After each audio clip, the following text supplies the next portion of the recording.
द्रौपदी मुर्मू भारत की 15वीं राष्ट्रपति बन गई हैं। उनकी जीत पहले से ही तय मानी जा रही थी और रिजल्ट भी वैसा ही आया है। आदिवासी समाज की वे पहली महिला हैं जो देश के इस सर्वोच्च पद पर पहुंची हैं।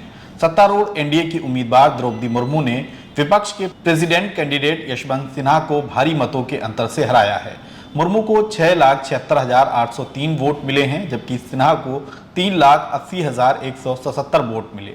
निर्वाचन अधिकारी पीसी मोदी ने 64.3% मतों के अंतर के साथ मुर्मू की जीत का ऐलान किया है।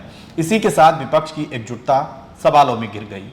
कांग्रेस, समाजवादी पार्टी, एनसीपी समेत कई विपक्षी दलों से मुर्मू के पक्ष में क्रॉस वोटिंग के दावे सामने आ रहे हैं। आदाब, नमस्कार, मैं अतीक खान, आप देख रहे हैं द लीडर हिंदी। द्रौपदी मुर्मू की जिंदगी संघर्ष, सफलता और हादसों की एक ऐसी दास्तान है जो देश के हर कमजोर इंसान को अपनी तकदीर बदलने का हौसला देती रहेगी।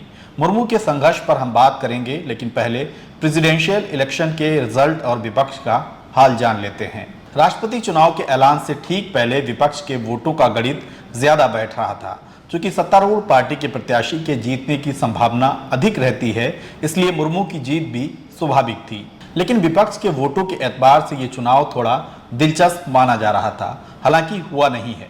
मुर्मू ने एक तरफा जीत दर्ज की है। राष्ट्रपति चुनाव के लिए दोनों सदनों के सांसद और विधायक वोट करते हैं। देश में 4,026 विधायक हैं और 776 सांसद। इनके वोटों की कीमत को जोड़कर इलेक्टोरल कॉलेज बनता है, जो आबादी के आधार पर निकाला जाता है।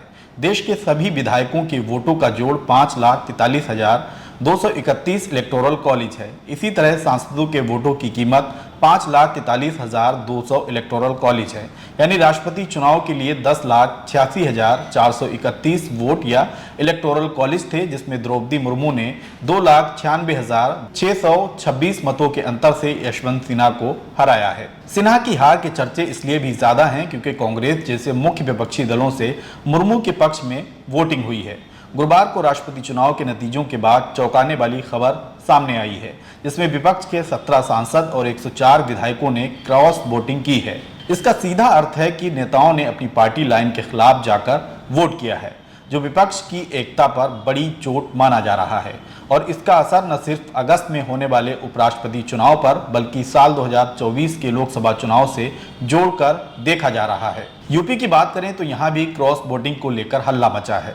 समाजवादी पार्टी के बरेली की भोजीपुरा सीट से विधायक शहजील इस्लाम क्रॉस वोटिंग को लेकर चर्चा में बने हैं, तो विपक्ष के करीब 10 विधायकों के क्रॉस वोटिंग के दावे सामने आ रहे हैं। दरअसल यूपी में यशवंत सिन्हा को 111 विधायकों के वोट मिले हैं, जबकि समाजवादी पार्टी के विधायकों की संख्या भी 111 ही है। रालोद के वोटों को जोड़कर सपा गठबंधन के वोट यशवंत सिन्हा को मिले कुल वोटों से कहीं अधिक बैठते हैं। यहाँ प्रसपा के शिवपाल सिंह यादव और सुभाषपा के ओम प्रकाश राजभर के मतों को छोड़ दें, क्योंकि सपा के सहयोगी ये दोनों नेता पहले ही मुर्मू को वोट करने का ऐलान कर चुके थे। और राष्ट्रपति चुनाव परिणाम के फौरन बाद ओम प्रकाश राजभर को 22 श्रेणी की सुरक्षा मिल गई है। आपको बता दें कि विधानसभा चुनाव के बाद से राजभर समाजवादी पार्टी के अध्यक्ष अखिलेश यादव पर अक्सर तंज कसते दिखाई देते रहे हैं। राष्ट्रपति चुनाव परिणाम से एक तरफ जहां सेंट्रल स्तर पर गठबंधन की एकजुटता पर सवाल खड़े हुए हैं, तो यूपी में सपा गठबंधन भी अब पूरी तरह से बिखरता नजर आ रहा है। राजभर को मिली सुरक्षा और शिवपाल सिंह यादव के तेवरों से लगभग ये साफ हो चुका है। अब बात करते हैं द्रौपदी मुर्मू के संघर्ष की। ओडिशा के मयूरभंजन जिले के उबरबेड़ा गांव में 20 जून 1958 को मुर्मू का जन्म हुआ था। एक अध्यापक के तौर पर उन्होंने अपना करियर शुरू किया। उनके 3 बच्चे हैं, 2 बेटे और 1 बेटी। मुर्मू के दोनों बेटों और पति की मौत हो चुकी है।